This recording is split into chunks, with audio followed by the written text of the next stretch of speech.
Hi guys, how are you all? Today we are learning some words which will describe the personality of your people, of your friends. So here we have a very simple structure which you guys can use. Subject, is and are and object. So बहुत ही basic है. आप लोग अपने person जिसे भी describe करना है उसका नाम सब्जेक्ट प्लेस पर डालिए, then accordingly is am are use करिए and the words I am giving you right away. So your first word, पहला वर्ड है dark horse. Now who are these dark horse? ये वो लोग होते हैं जिन्हें आप छुपा रुस्तम बुलाते हैं.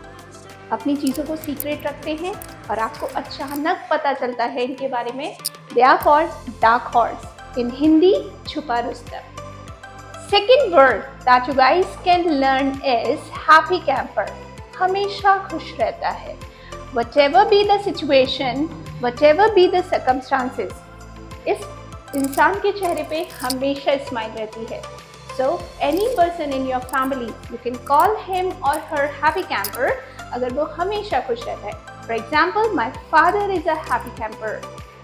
Third word, you guys can say lone wolf.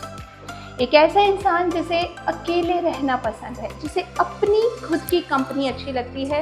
No friend, no relatives, no close one.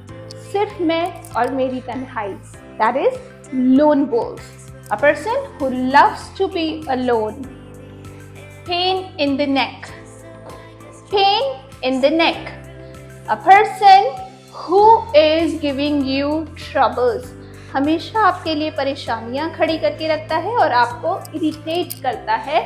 That person you guys can call a pain in the. I hope these words will help you improve your English and speak the way an advanced speaker speak.